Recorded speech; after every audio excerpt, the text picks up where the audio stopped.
now. All right. What's going on, everybody? Welcome to this week's version of SimBull Happy Hour. We are here on June 11th. It's a beautiful day outside where we both are. Coming live from Cleveland, Ohio right now. Where are you at, Kenneth? Just moved into actually the new SimBull headquarters, Minneapolis, Minnesota.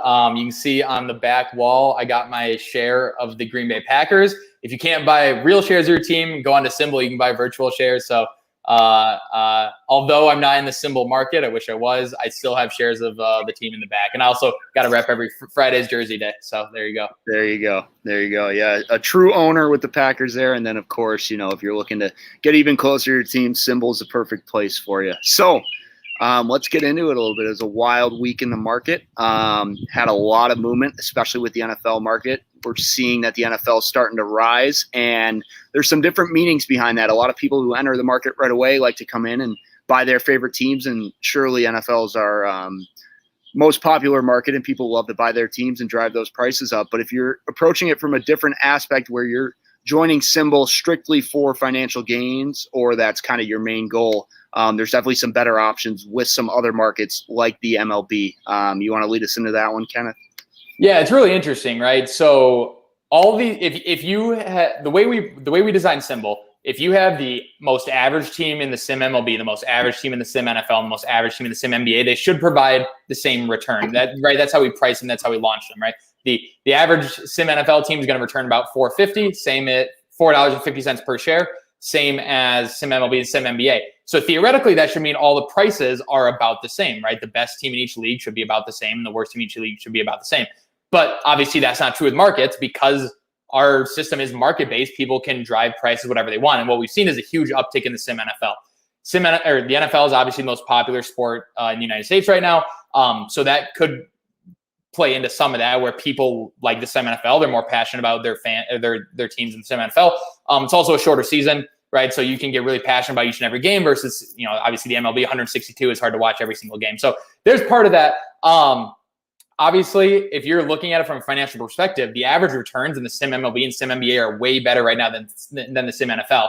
With that being said, if you're coming in the market for entertainment purposes because you're passionate about a given team, the Sim NFL is a great choice because there's going to be a lot of activity in that market just because the prices are higher. People are trading them more often. So there's pros and cons of both, but something interesting to look at if you're looking at like, oh, why is the Sim NFL higher? Because people like the Sim NFL, right? That's just kind of as simple as you can put it. But really interesting last couple of weeks in the market because that huge uptick in the Sim NFL. So yeah.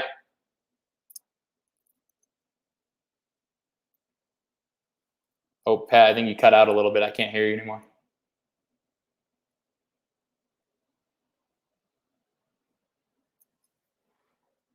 Well, I don't know if the audience can hear us, but we got your beer. I've got the SimBull cooler Yeti going with Bud Light. Pat, are you with us yet? Still don't have Pat. Can't hear him.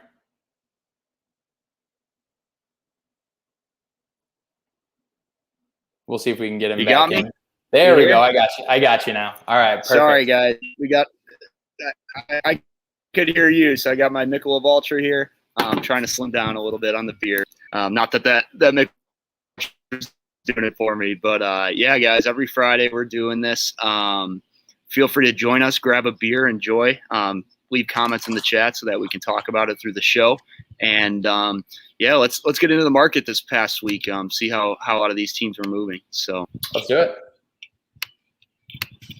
Yeah, perfect. So. All right, so we'll take a look at our biggest gainers this week. Like we were talking about, some movement in the NFL. We have the Broncos and the Chiefs were moving around a lot. We got the Broncos up. Today, they've been moving a lot. But as with the overall market, we have our Sim Hawks as our biggest gainer of the week. They're up 9.93% on the week, almost 10% there. Not surprising. They've been a pretty cool team to watch. They're a young team. I don't think you'd call it an upset over the Knicks in their first round of the playoffs, but I would say could have surprised some people with how they went into New York and played, which everybody knows is a tough place to play. Yeah, I think the biggest thing that people are starting to realize is Trae Young might be one of the better enemies in the NBA, the way he's coming away, he was shushing the Knicks crowd, what he's doing with the 76ers crowd in Philadelphia. So really exciting young team. And I think a lot of the reaction in the SimBull market is emotional reaction, right? This team's going to be good for a long time, but they're also fun, right? And people are using SimBull for entertainment. So they're a really fun team. And I think that the market's reflecting that moving forward. Yeah, absolutely. Absolutely.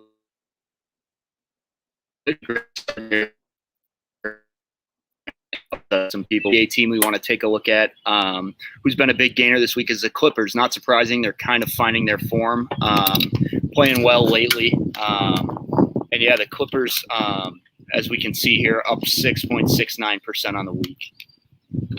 Yeah, but they're down 0-2 to the Jazz. So it'll be interesting to see what happens with them. I'm a little bit confused about this one because it does feel a little bit like this is their last hurrah.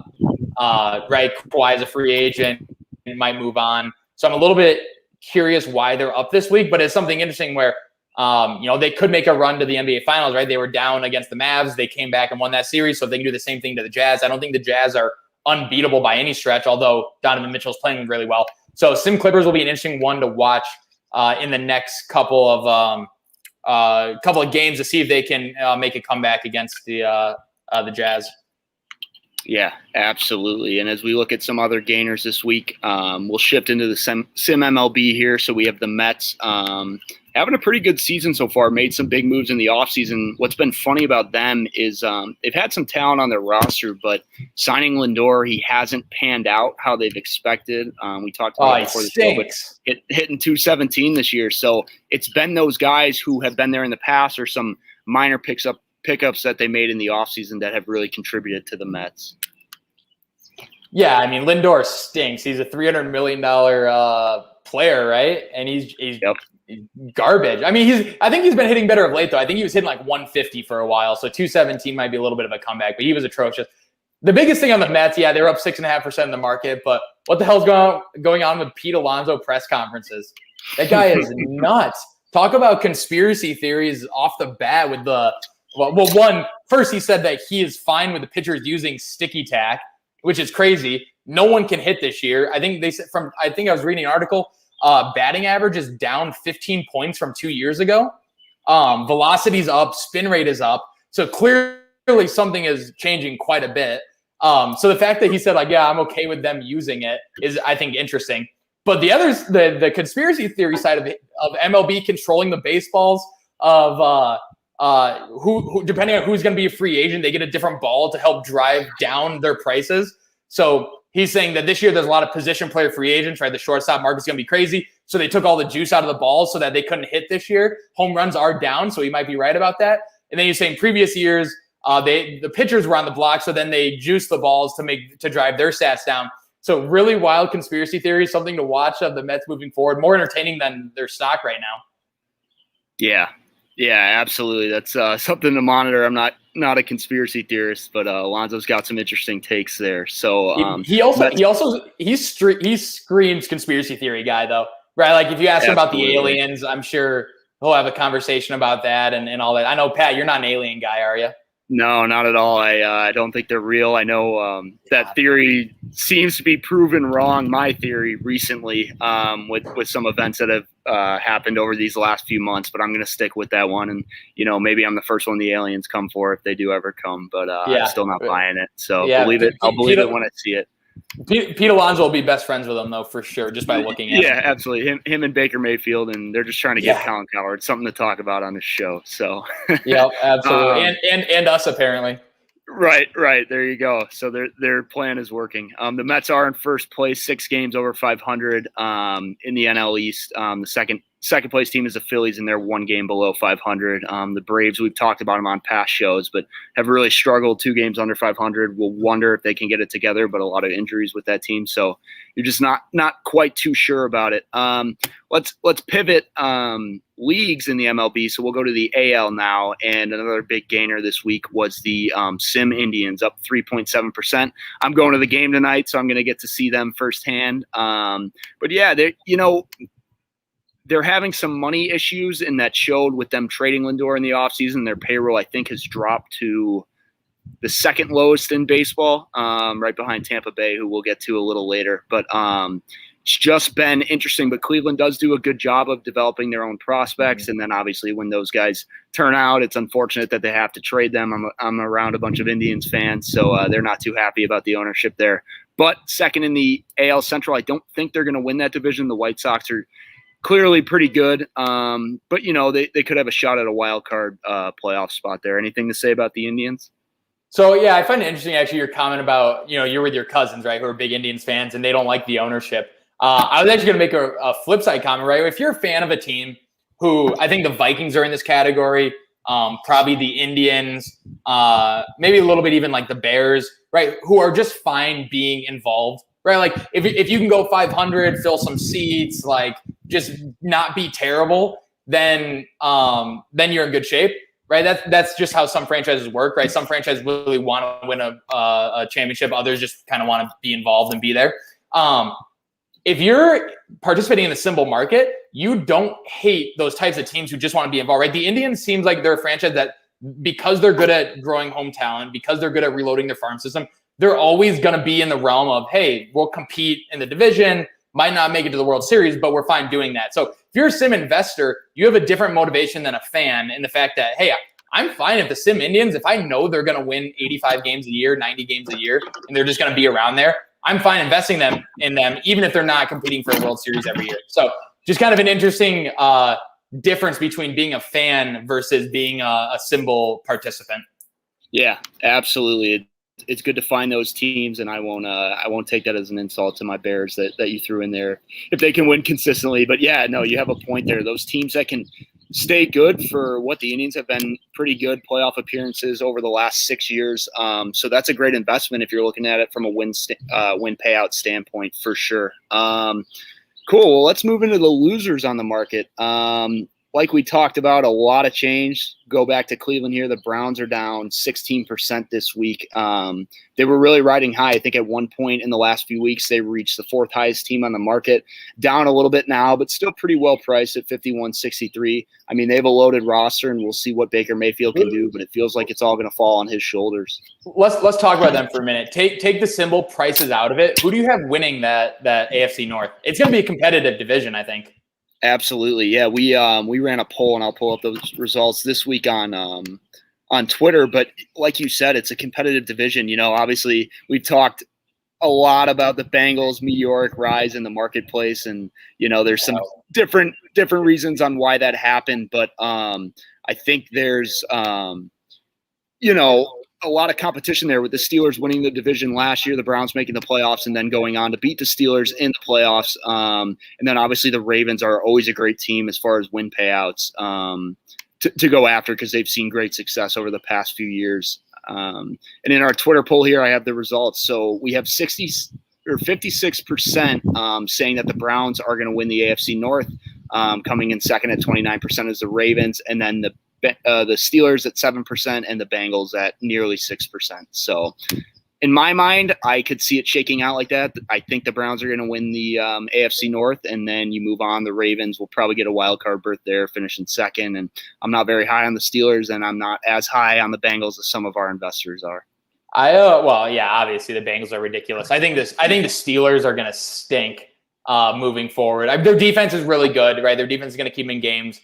There's been a lot of talk on Big Ben regressing versus is he actually okay? Is his arm broken, but he has depth of target, stuff like that. So I think the Steelers moving forward, like if they're who's their backup quarterback's name?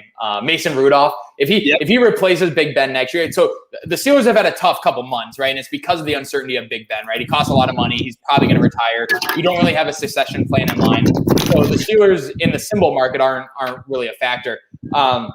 I think people are discounting the Ravens. I really think they are. The Ravens are actually, I think, priced now at like the fourth highest in our market, fifth highest in the SimBull market. The Sim Ravens are. So people are respecting them. But I don't think they're getting the respect from the public that they deserve. Like you said, I think in the poll, over 50% of people said the Browns are going to win. The Browns are going to be good. They got a lot of hype. I believe in Kevin Stefanski. I think he's a great coach. But people forget that the Ravens are really damn good. They made an AFC championship 2 years ago. Last year, well, when Lamar Jackson regressed a little bit. But this year, they fixed their wide receiver core. bringing in Sammy Watkins and drafting Rashad Bateman from Minnesota, actually. So they'll be an interesting team to watch. I'm a little bit higher on the Ravens than most people are, but I was just curious what your thoughts were on that. But yeah, we can move on back to the script. Yeah. I do think there's some good value in the Ravens, like we spoke on, and another one of those teams who've shown success every single year. So from a win payout standpoint, I think it's a pretty safe pick there.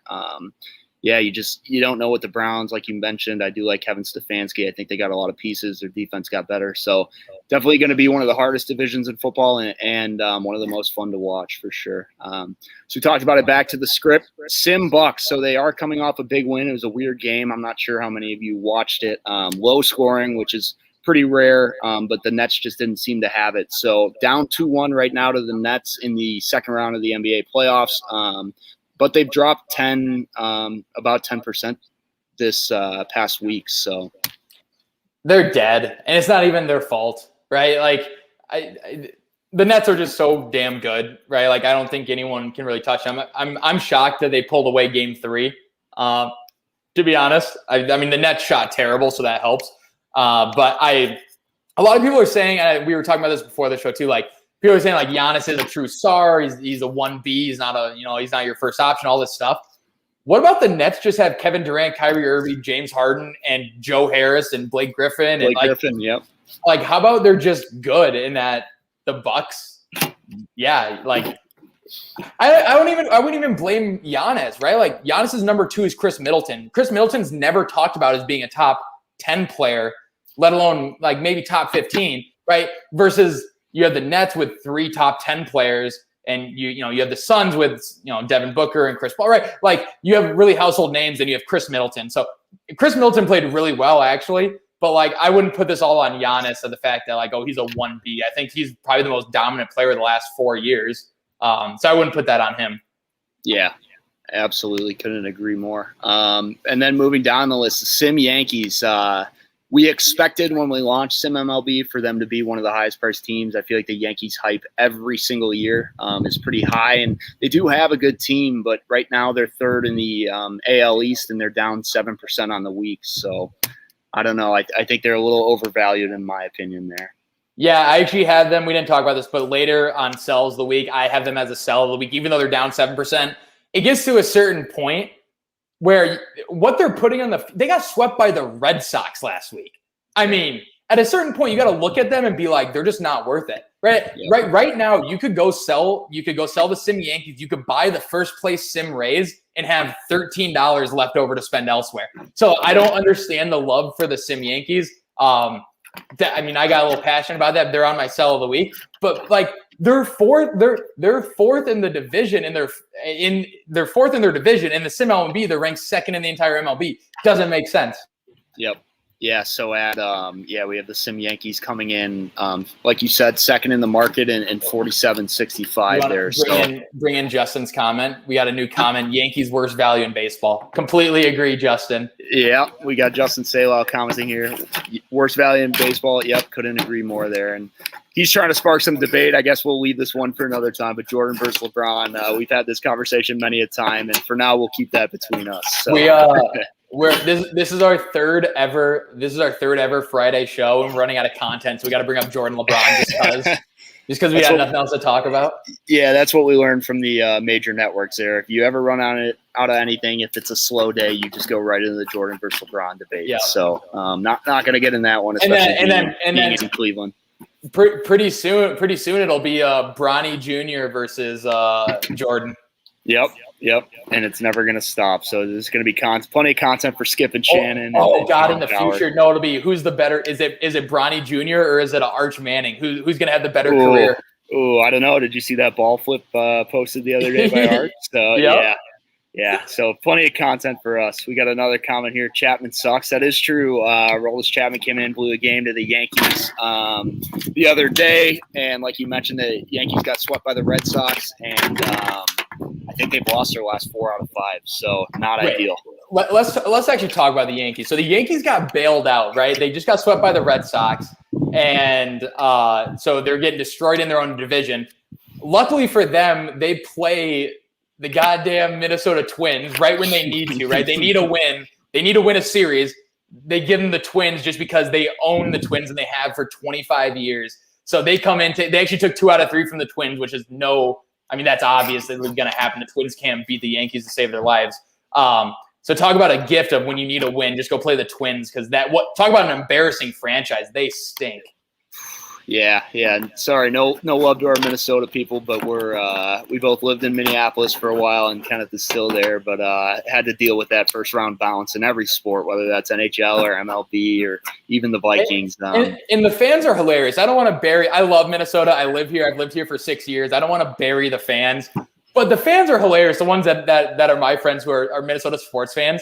They never want to make a move they're just so happy, like being okay and losing in the first round of the playoffs, right? It's just a hilarious fan base. The fact that like the Vikings, they're like, oh, Kirk Cousins is fine. It's like, well, he's fine for $15 million a year, not $35 million a year, right? And the fact that the Twins won 100 games 2 years ago, they needed a starting pitcher and they trade for Kenta Maeda, and they're like, oh my gosh, the savior. I'm like, Kenta Maeda is like a career 4.5 ERA. Right. Yeah, he's a number 4 on any other high-level team, so no doubt. Sorry, Minnesota fans, but I just think the fan base is hilarious. They're just fine being what they are. It's that Minnesota nice squeaking through there. They just can't help themselves. So awesome. Well, we'll get to wrapping this up here, but before we go, we want to give you our picks for the week. So first, we'll start with teams to avoid. You want to lead us off, Kenneth? Teams to avoid. No, I already went through them. The Sim Yankees. That was my team to avoid. God, they're ridiculous. The Yankees fans are ridiculous to deal with too. Yeah, absolutely, no doubt. So New York shining through there, and my teams to avoid is the St. Louis Cardinals. So they're currently the 10th highest priced team on the market, priced at $36.44 right now. And coming into the year, they got Arenado, they have Goldschmidt on the roster, and they look to be the favorite in the NL Central, but have been swept by the Reds this past week in a 4-game series. They're playing the Cubs right now, and the Cubs have been pretty hot. They're winning. The Cardinals are winning right now. But that being said, it's still going to be a tough series. Then they go on, and we talked about the struggles of the Braves. They play the Marlins and the Braves. So they seem like they're on a bit of a slide. We'll see if they can turn it around this weekend. But as of now, that's my team to avoid, just at that value of being top 10 in the market and priced at $36. Cool. And then we'll finish it off here. We'll move on to our teams to buy for the week. So I think people who have listened in the past have heard this one before, but go ahead, Kenneth. All right. I've got 3 of them. And I never thought I would turn into a Tampa Bay Rays stan. I don't even think they have fans, right? Weren't they talking about doing 50% of their games in Florida and 50% in Canada? Because their fan base is ridiculous. So, okay, never thought I'd become a Rays stan. All of a sudden, I'm like the biggest Rays supporter in the world. But okay, listen to this stat. This is gonna blow your mind. No one ever talks about the Rays as a good franchise. Since 2008, and I did not cherry pick 2008. That's when they changed their name from the Devil Rays to the Rays. So rebirth of the franchise. Since 2008, so this is their 13th season. They have 90-plus wins 8 out of 13 seasons, and this year's the 13th. So 8 out of 12 seasons, they've had 90 wins. 9 out of 12 seasons, they've had 80-plus wins. In 13 years, they've been to the World Series twice, in the ALDS 6 times. How does no one talk about this as one of the better teams over the last decade? They got to be top 5 in wins, but they are absolutely not respected in the Sim MLB market. They are priced 15th, and they have the most wins in baseball right now. Currently, they're first in the NL East, above the Red Sox, above the Yankees, above the Blue Jays. The fact that this team doesn't get more respect, I might become a Rays fan just because no one else seems to be a Rays fan, and it's absolutely ridiculous. They're on pace to win 100 games this year, and they're the 15th highest priced team in the Sim MLB, right? And part of that too, right? Part of that's in going back to, I was being exaggerated there, but part of that going back to market-based principles, they're a small market team. Right, small market teams aren't going to get the love that the Yankees and the Dodgers and the Cubs will. Right, same thing we've seen in the NFL, Sim NFL being really popular. The popular teams are the big market teams in the Sim MLB. That's just how it works. But if you're looking for value, the goddamn Sim Rays. I'm going to be I wish I could participate in the market if there wasn't a conflict of interest, because I would be all over the Sim Rays. Yeah, for sure. Definitely one of the best values, in our opinion right now, as you mentioned, 15th in the market. I think they moved up to 14th this morning, but still first in the AL Central. Tampa is title town between the Lightning, looking to win their second Stanley Cup in a row, and then obviously what the Bucks have been doing last year and running it back this year. So definitely great value there for the Rays. My team to buy this week is the Brewers, and as a Cubs fan, it pains me to say this, but 16th highest priced team on the market. Currently priced at $32.53, and they're hot. I mean, they are hot. They have moved into tied for first place with the Cubs in the NL Central. They made some pretty good moves this offseason that weren't talked about. Signing a couple guys like Colton Wong from the Cardinals, and then Jackie Bradley Jr. from the Red Sox as well. So I think they're in a good space. Yelich has returned from injury. He's been struggling, but if he can get it going, definitely a great team to buy there. And their upcoming schedule for these few weeks. So if you want to hold them at least for June and collect those win payouts, they got the Pirates coming up who are terrible, the Reds. They're hot, but they've struggled this year so far. And then the Rockies, who are one of the worst teams in the MLB, and then the Diamondbacks, who are following suit right behind the Rockies. So could be great value there with the Brewers currently priced 16th in the market, Sim MLB market. But something wild, bring up Justin talking about Kyle Schwarber. No, the Sim Brewers, like you said, 8-2 in their last 10. So absolutely hot. I think I was reading this stat the other day. They have like the #1 starting pitching in baseball, like team ERA, and their offense has just been atrocious. They're like 7 games above 500, and their offense hasn't done anything. So if Yelich can come back and be an MVP, if they can trade for a bat at the deadline, I mean, Brandon Woodruff is a legit ace, right? He's like a #1. I forget the guy's name, but that guy ripped off like 70 strikeouts in a row without a walk. Set the record. From their bullpen. I can't remember. Devin something. I can't remember that one either. But so that guy's nuts too. This might become a weekly segment, KJ talking about the Packers, but that was my other buy of the week. The Packers. Currently 19th in the Sim NFL. So what that tells me is people think that Aaron Rodgers is going to be a Packer. I can tell you he's going to be a Packer. And if he's going to be a Packer, they're not the 19th price team in the Sim NFL, right? They're top 5 probably. So that's just an interesting one to look for. If he had, it's one of those things where, SimBull's about long-term investing, but if you want to buy a volatile team, buy a team like the Sim Packers who are going to have a bombshell come out in the next 3 months, right? Either Aaron Rodgers is showing up to training camp, he's going to play, or he's going to hold out. If you own the Sim Packers and he shows up to training camp, they're going to go from 19th to probably top 5. If it comes out that he's really not going to play for the Packers, they're going to go from 19 to probably bottom 8, right? So if you want a volatile stock, that'll be an interesting one moving forward.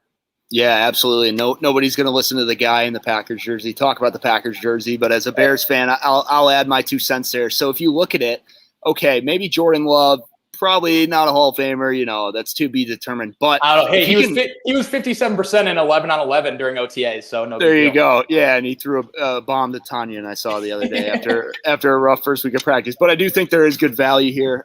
They still have a pretty good roster. Listen, Rodgers is phenomenal, top 2 quarterback in the NFL right now. With the way he played last year, coming off his MVP season, but their defense is solid. The run defense has struggled, but secondary wise with Jair, and then obviously you have the Smith brothers on the edge and Gary. I think there's some good value on that defensive side of the ball. And even if, let's say, we both know they're not going to trade Rodgers, but he does hold out and shocks everybody and does this Jeopardy thing or whatever he wants to do. If Jordan Love can give average or below average level quarterback play, you still think there's a reason that the Packers offense is good enough with Devontae Adams, with Aaron Jones there to help him out, that the Packers should probably win at least 8 games if the worst happens with Aaron Rodgers. So don't be one of those people who waits to get in on the Packers because, as you mentioned, 19th in value. And, if you wait and that news comes out that Aaron Rodgers is indeed coming to training camp and things are going to go smoothly, he'll be their starting quarterback, you're going to be too late to the party and miss out on that great value return. Has kind of talked about how volatile they can be, but definitely some great value there with the Sim Packers. Awesome. I think that's all the I do have more picks, but we're getting to half an hour, so we should probably wrap it up. We'll go through the picks next week with another beer. Yeah. Stay tuned, guys. Log on. We'll be around this time. Follow our Twitter, as we have mentioned here, at SimBull Exchange on Twitter. We'll tweet out the time that we're doing this live segment. Join us. We love the comments, so keep them coming, guys. Love talking about it. Anything besides Jordan versus LeBron, we'll anything besides Jordan versus LeBron, we'll talk about. So feel free to join, comment, grab a beer, and hang out with us every Friday. So I think we should do a spin-off Jordan and LeBron and be like Jordan and his son versus LeBron and Bronny Jr. 2-on-2. Yes. That way we get a little spin to it, right? That could be exciting. Hey, we can beat the mainstream media to the punch there, yeah. Or LeBron and his son versus Jordan and his son, something like that. We'll come up with something for you guys. So we appreciate everyone who logged on. Feel free to leave comments after the show is over. We'll go over those next week as well. So awesome. All right. Thanks, guys. Enjoy the game tonight, Pat. Will do. Go Tribe. All right, there we go.